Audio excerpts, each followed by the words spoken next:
So hello everyone and welcome back to yet another YouTube video. The consistency is unreal at the moment, but today's video is going to be a little bit different to the ones that you've seen over the last few uploads. Obviously they've been very heavy on the training side of things. Still going to be a little bit of training inside here of course, but I'm going to take you through a full day in the life / full day of eating. And without further ado, let's get straight into it.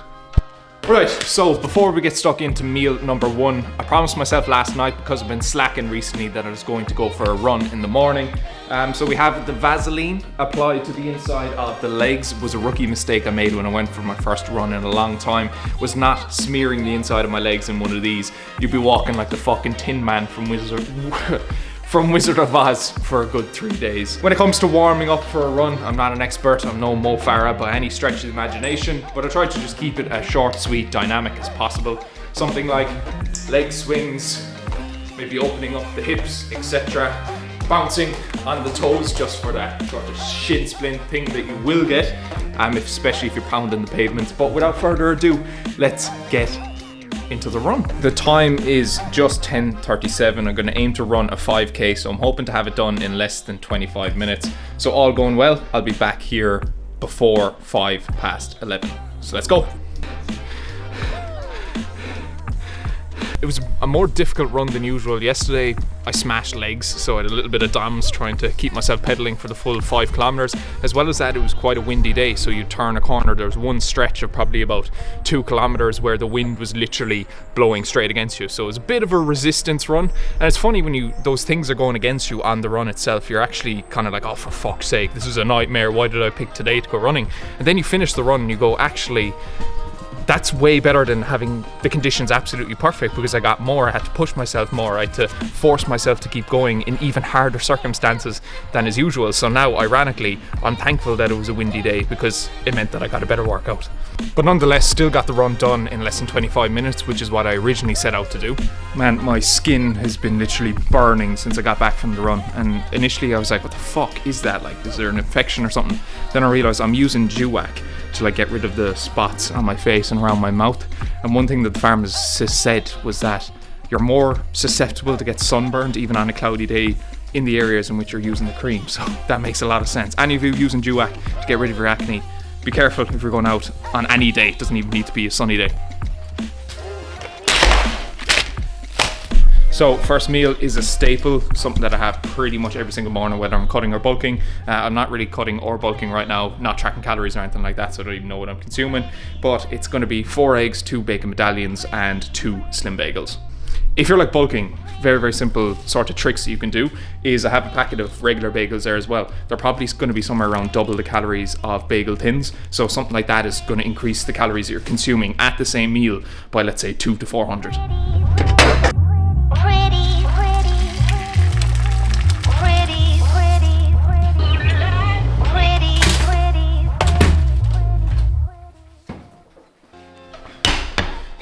Right, so meal number one is 4 eggs, 4 bacon medallions. Originally I wanted to have 2 bacon medallions, but I couldn't be arsed leaving 2 in the pack, washed down with a half spilled pint of water. So we'll get this into me. Then it's off to the gym to hit a push session with Steve at about 1 o'clock. It's about 11:45 now, so give me plenty of time to digest, and then be well fueled for the workout ahead.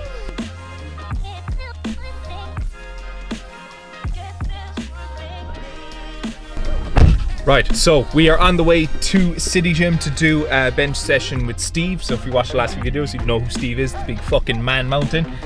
Jamie's gonna film the workout inside, but first I need to stop off and get my hands on one of those Lewis Hamilton monsters. They're by far the fucking nicest ones that I've ever tasted.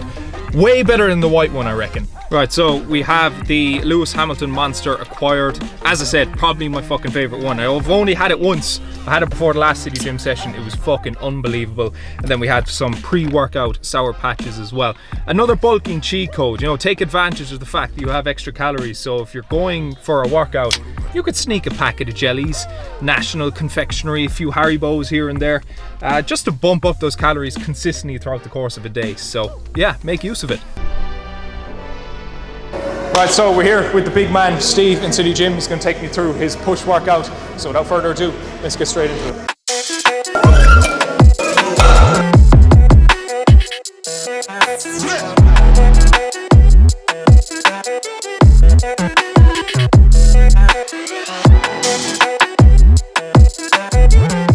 many reps do you usually stick to in the warm-ups?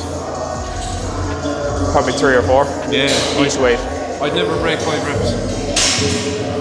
It's what works for me, and I think the reason I never did it was because I was just too lazy. So I was just too lazy to do more than 5 minutes. I used to do warm-up sets going to failure on 100 kilos. I'm warm now.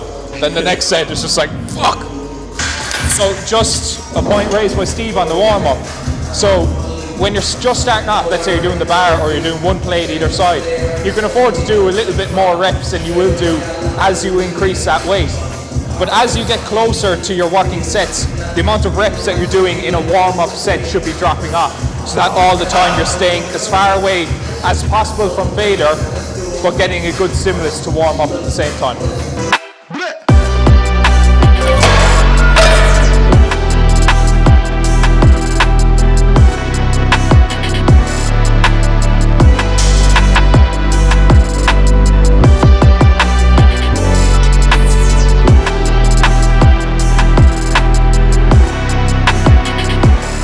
Like I had to put effort into it, but It just looks like one massive nipple. I've been called many things in my life, but a closet powerlifter hasn't been one of them. No, this actually ties in perfectly because I'm doing like bulking tips on this particular video. So on one end of the spectrum, you have the fat people who can't lose any weight and they say that they eat so little. On the other end of the spectrum is the skinny people who can't gain weight who think that they eat so much. The fact of the matter is, both of you are talking absolute shit. If you're someone who's bulking, you need to find a way to be consistently getting in calories throughout the day, and some of you may not need to actually set reminders on your phone to eat every 2 hours or something like that. But at the end of the day, I really don't think it's that hard to get 3,000, 4,000 calories down the hatch. If you need to use fucking olive oil, if you need to use Nutella, if you need to use a little bit of shit to bring up those calories, then use it. But it's just consistently reminding yourself to have those meals, and then you're being as sensible as possible with most of your food choices, but then to make up the deficit of calories that you might need, who cares if you use a little bit of shit? I know it's all fun and games there, like, but if you're not like totally locked in for a fucking set, it could be the difference of like 10, 15 kilos that you could potentially be doing. So, good lesson. Make sure your focus music is about to drop. You're not distracted, you're not talking shit. When you're in the gym for an hour, zone in, get it done, do what you have to do, and then have your fun afterwards. up.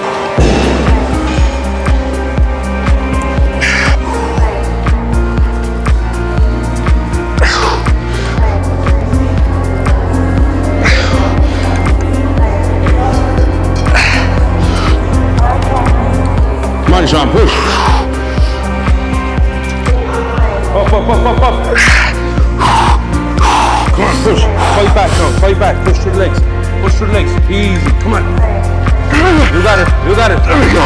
Easy work.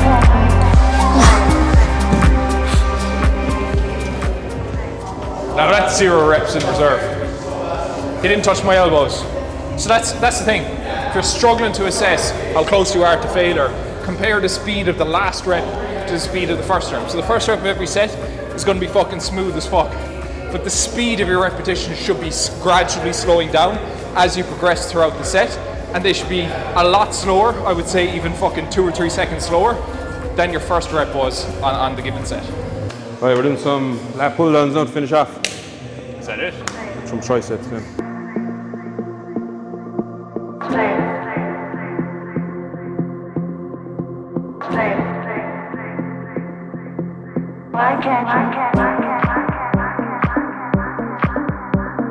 Increase that weight, brother.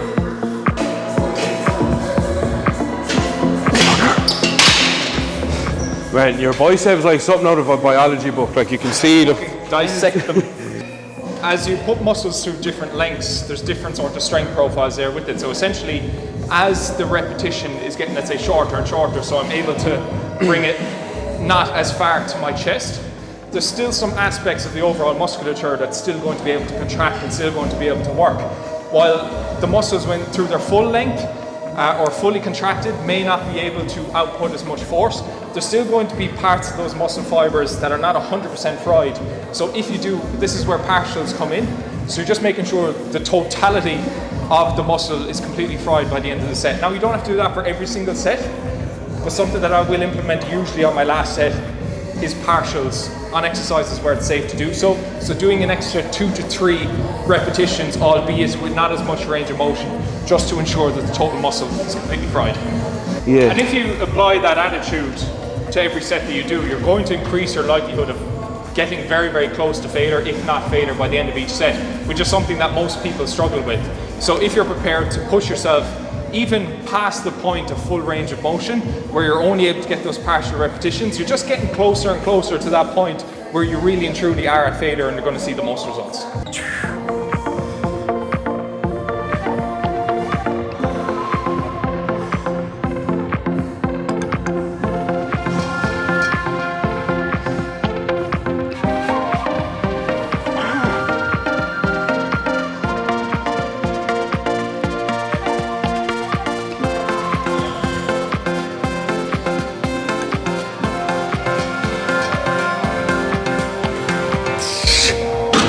Fuck, that hurts. Tricep. Is that a full stack I see? Yes. Come on, Steve, full stack it, bro.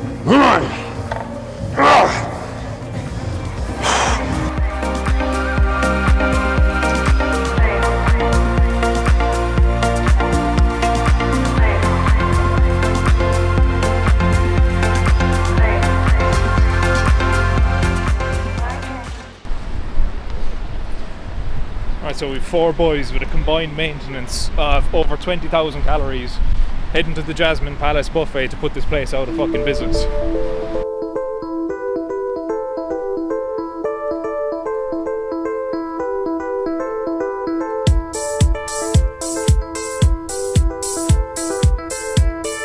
Right, bit of a spanner in the works, ladies and gentlemen. The Jasmine Palace saw us coming and they were like, do you know what, lads? We're struggling, COVID hit us bad, so we're not letting these fellas come in and destroy our business. So now we're going to have to go to Glen Tavern. Turned out the most health and life insurance. I want some of all 3, but I know I should take one at a time here. Right, so we got denied entry to Jasmine Palace, but came instead to the Glen Tavern, which I think has been a pretty good substitute by the looks of things so far. We're going to book it for next weekend instead, and then we'll have the video where I can say we put Jasmine Palace out of business, not clickbait. But the food looks really, really good. Got to tuck in. And this is meal number 2.